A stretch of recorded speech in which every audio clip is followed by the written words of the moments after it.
काल बाबा आढावांचं निधन झालं आणि त्यांच्या निधनानंतर पंतप्रधान असतील, मुख्यमंत्री असतील, दोन्ही उपमुख्यमंत्री असतील किंवा सगळ्याच पक्षांच्या नेत्यांनी शोक व्यक्त केला आणि काही नेते तर त्यांच्या अंत्यविधीला सुद्धा हजर होते.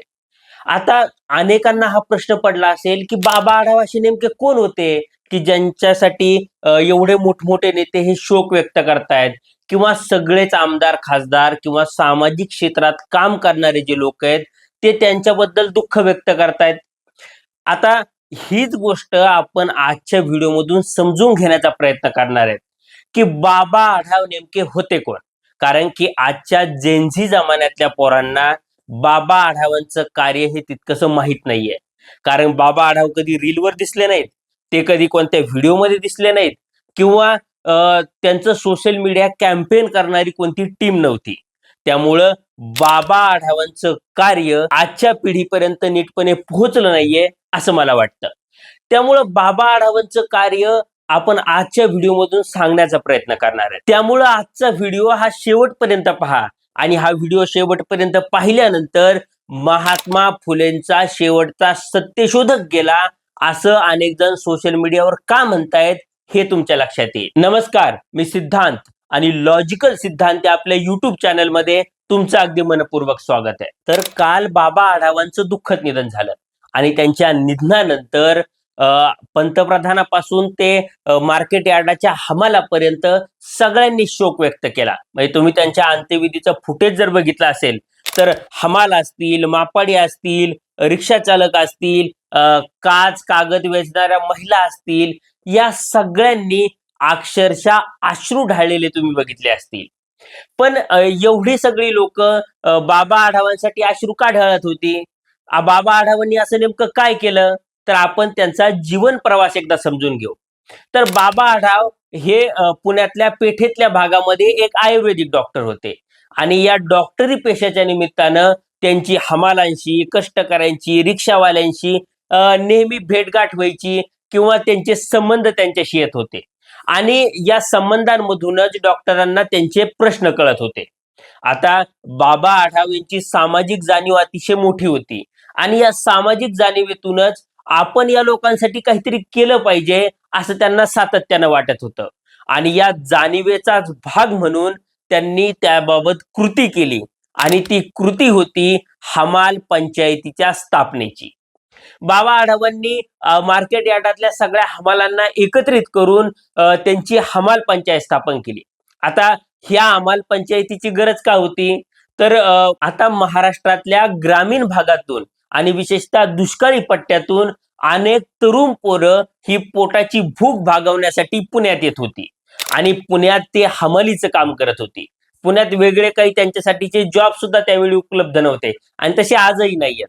त्यामुळं ओझी उचलण्याचं काम करून ही पोरं त्यांच्या पोटाची भूक भागवत होती. आता त्यांची ही आर्थिकता बघून इथले काही व्यापारी हे त्यांना फसवत होते किंवा त्यांच्या या आर्थिकतेचा, त्यांच्या गरिबीचा किंवा त्यांना कामाच्या असलेल्या गरजेचा ते फायदा उचलत होते आणि त्यांना त्यांच्या कामाचा मोबदला हा अतिशय कमी मिळत होता. मग बाबा आढावांनी हमाल पंचायतीच्या माध्यमातून या आडल्या नाडलेल्या कष्टकऱ्यांसाठी काम करायला सुरुवात केली आणि हमाल पंचायतीनं जे कामगारांना वेतन दिलं जातं, म्हणजे हमालांना वेतन दिलं जातं, त्या वेतन निश्चितीबद्दल असेल किंवा हमालांच्या आरोग्याबद्दल असेल, अशी वेगवेगळी आंदोलनं केली आणि या आंदोलनातूनच माथाडी कामगारांबद्दलचा जो कायदा आहे तो कायदा पास झाला. आता बाबा फक्त त्यांच्या वेतनापर्यंत किंवा त्यांच्या आरोग्याच्या समस्यांपर्यंतच थांबले नाही, तर त्यांनी या हमालांच्या मुलांसाठी शाळा स्थापन केल्या किंवा त्यांच्यासाठी पतफेडी स्थापन केल्या.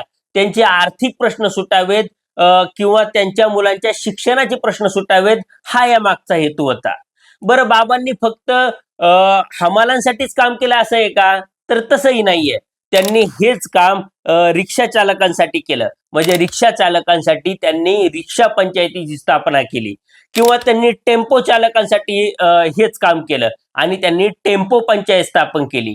आणि या वेगवेगळ्या असंघटित क्षेत्रात काम करणाऱ्या आणि ज्यांची अडवणूक होते, ज्यांची पिळवणूक होते किंवा जे लोक कष्टाची कामं करतात किंवा आणि त्यांना त्यांच्या कष्टाचा मोबदला नीटपणे मिळत नाही, अशा असंघटित क्षेत्रातल्या लोकांसाठी बाबांनी काम केलं. आता हे हमाल असतील किंवा टेम्पो चालक असतील, रिक्षा चालक असतील, यांच्यासोबतच बाबांनी कागद वेचणाऱ्या, काच वेचणाऱ्या किंवा भंगार वेचणाऱ्या ज्या महिला होत्या त्यांच्यासाठी सुद्धा एक संघटना स्थापन केली. म्हणजे पुण्यातले जेवढे पण कष्टकरी होते त्या सगळ्यांना स्पर्श करण्याचं काम बाबांनी केलं आणि त्यांच्या हक्कांसाठी, अधिकारांसाठी आणि त्यांच्या जीवनामध्ये काहीतरी बदल व्हावेत यासाठी प्रामाणिक हेतून काम करणारा हा माणूस होता. बरं, या कष्टकऱ्यांसाठीच काम करून बाबा थांबलेत का? तर तसंही नाहीये.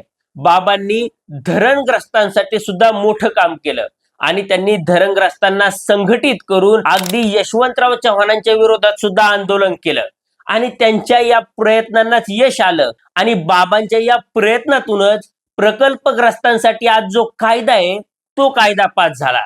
म्हणजे प्रकल्पग्रस्तांचे जे अधिकार आहेत ते अधिकार आज बाबा आढाव यांच्यामुळेच आहेत हे आपण समजून घेतलं पाहिजे.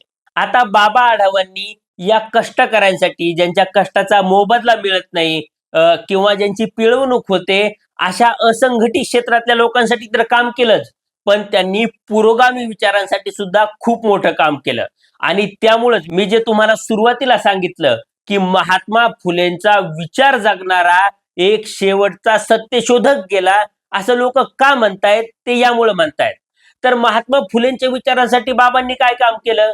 तर बाबांनी एक गाव आणि एक पानवठा ही चळवळ चालवली. आता या चळवळीतून काय झालं तर वेगवेगळ्या जाती धर्मासाठी म्हणजे अस्पृश्यतेतून दलितांसाठी वेगळा पानवठा होता, सवर्णांसाठी वेगळा पानवठा होता. अशी गावातली पुरातन पद्धत होती आणि या पद्धतीनुसारच गावचा कारभार चालायचा. म्हणजे दलितांच्या पानवठ्यावर काही सवर्ण जात नव्हते आणि सवर्णांच्या पानवठ्यावर काही दलित जात नव्हते.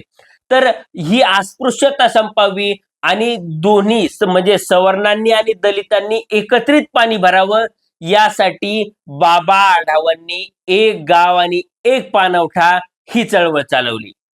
त्यामुळं महात्मा फुलेंचा विचार जगणारा हा सत्यशोधक होता हे सुद्धा आपण लक्षात घेतलं पाहिजे.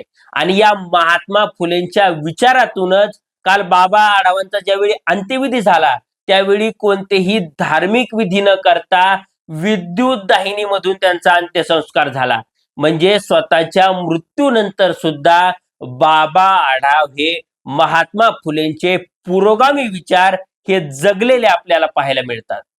त्यामुळं फक्त बोलके नाही तर करते सुधारक म्हणून आपण बाबा आढावांकडे पाहतो. म्हणजे आजच्या ग्लॅमरस आणि सोशल मीडियाच्या दुनियेमध्ये बाबा आढावांचं कार्य आजच्या पिढीला माहिती नसेल, पण या असंघटित आणि कष्टकऱ्यांसाठी गेम चेंजर आणि त्यांच्या जीवनामध्ये आमूलाग्र बदल घडवणारं काम हे बाबा आढावांनी केलं.